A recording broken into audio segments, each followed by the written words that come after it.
Hello students, welcome to Navankur digi lessons from the house of नवांकुर।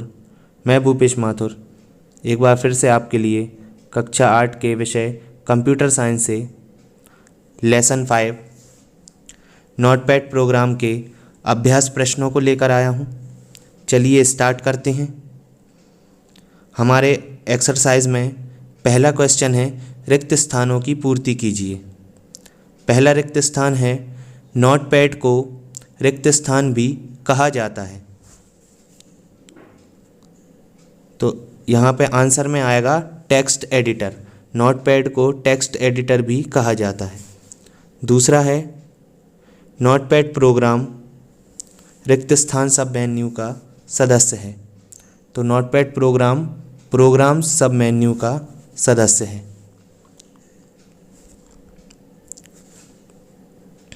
यहाँ पे programme लिखा हुआ है, उसको प्रोग्राम्स कर देते हैं।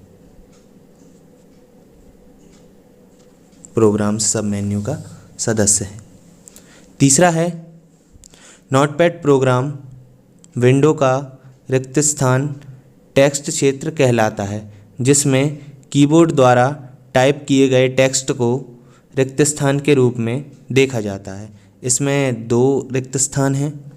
तो पहला वाला जो रिक्त स्थान है उसमें आएगा केंद्रीय भाग यानी सेंटर एरिया जो रहता है, इसे आंतरिक भाग भी बोलते हैं।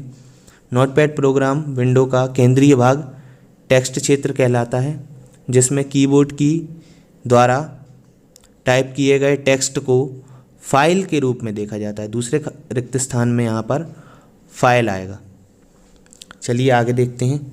चौथा है वर्ड रैप द्वारा टेक्स्ट रिक्त स्थान ही अगली पंक्ति में टाइप होने लगता है। तो वर्ड रैप द्वारा टेक्स्ट स्वतः यानी ऑटोमेटिक अपने आप ही अगली पंक्ति में टाइप होने लगता है। यहाँ पे स्वतः आएगा। स्वतः का अर्थ होता है ऑटोमेटिक या अपने आप।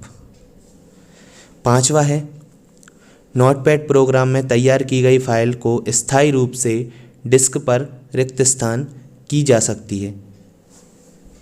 तो नोटपैड प्रोग्राम में तैयार की गई फाइल स्थायी रूप से डिस्क पर सेव की जा सकती है, स्टोर करके रखी जा सकती है। इसे सेव करना बोलते हैं। अगला है छठवा रिक्त स्थान मेन्यू के कट अथवा कॉपी निर्देश चुने गए टेक्स्ट को क्लिपबोर्ड में स्थित करते हैं। तो यहाँ पे इसका आंसर आएगा एडिट मेन्यू। एडिट मेन्यू के कट अथवा कॉपी निर्देश चुने हुए टेक्स्ट को क्लिपबोर्ड में स्टोर करते हैं या स्थित करते हैं। सातवां notepad program window menu bar में मेन्यूज़ होते हैं। तो कौन कौन से मेन्यूज़ होते हैं यहाँ पर रिक्त स्थानों में आ जाएगा। सबसे पहले file menu, edit menu, search menu और हेल्प मेन्यू।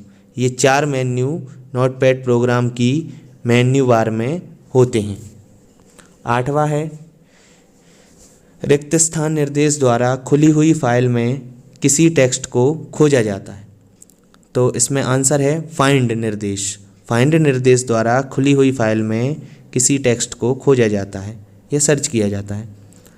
अगला है नवा नोटपैड प्रोग्राम रिक्त स्थान प्रोग्राम ग्रुप का सदस्य है। तो notepad program accessories program group, यहाँ पे रिक्त स्थान में एक्सेसरीज आएगा। एक्सेसरीज प्रोग्राम ग्रुप का सदस्य है। दसवां है नोटपैड प्रोग्राम को बंद करने के लिए रिक्त स्थान मेन्यू में रिक्त स्थान निर्देश होता है। नोटपैड प्रोग्राम को बंद या क्लोज करने के लिए फाइल मेन्यू में एग्जिट निर्देश होता है। अगला क्वेश्चन है हमारा नोटपैड प्रोग्राम आता है। तो नोटपैड प्रोग्राम आता है विंडोज़ 98 में। इसका आंसर है विंडोज़ 98। अगला है टेक्स्ट एडिटर है। तो टेक्स्ट एडिटर कौन है इनमें से? Notepad program. Notepad program text editor है। ऑप्शन नहीं बोल रहा हूँ मैं। तीसरा है नोटपैड प्रोग्राम विंडो का मेन्यू नहीं है। तो इनमें से कौन सा नहीं है? File, view, edit, search. तो यहाँ पे व्यू मेन्यू जो है वो नोटपैड प्रोग्राम की मेन्यू बार में नहीं होता है, बाकी के तीनों मेन्यूज़ होते हैं। चौथा है पेज सेटअप निर्देश है।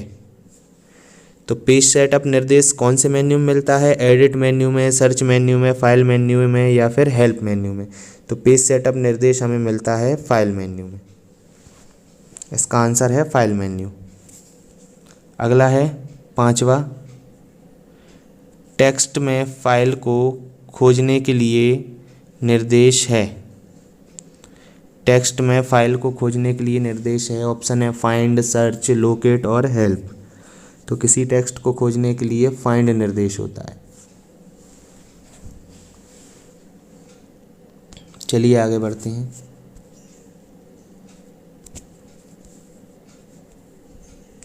अगला है कट निर्देश होता है।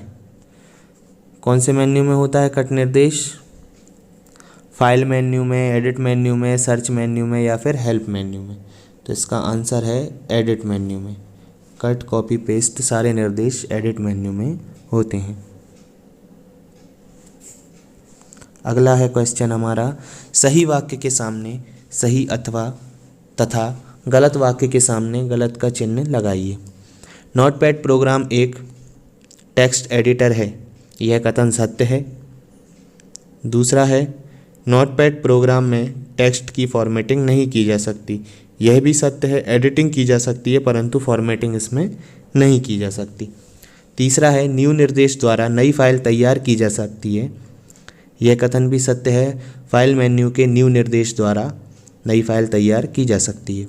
चौथा है फाइंड निर्देश सर्च मेन्यू में होता है, यह कथन भी सत्य है। फाइंड निर्देश सर्च मेन्यू के अंतर्गत आता है, सर्च मेन्यू में ही होता है। पांचवा है लोकेट निर्देश सर्च मेन्यू में आता है, तो यह कथन गलत है, लोकेट निर्देश सर्च मेन्यू में नहीं आता है। छठवा है फाइल मेन्यू में कट निर्देश होता है, तो फाइल मेन्यू में कट निर्देश नहीं होता है, कट निर्देश एडिट मेन्यू में होता है, यह कथन भी गलत है। अगला है रिक्त स्थानों की पूर्ति कीजिए। यहाँ पर एक चित्र दिया हुआ है और उन चित्र को देख कर के हमें डायग्राम को देखकर इनकी पूर्ति करना है।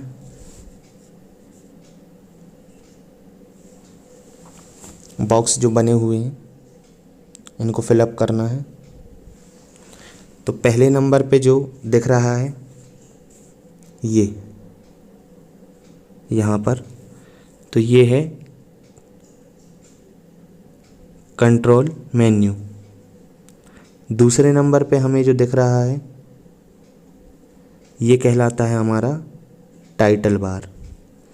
तीसरे नंबर पे जो दिख रहा है इनको हम बोलते हैं कंट्रोल बटन।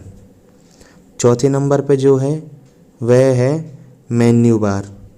पांचवें नंबर पे आई की आकृति दिखाई दे रही है, इसे आई बीम कहा जाता है।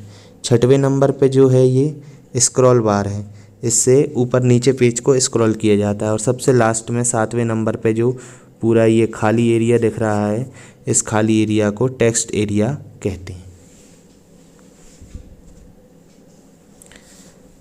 इसी के साथ हमारा लेसन 5 का अभ्यास समाप्त हुआ। मिलते हैं अगले वीडियो में। Thank you.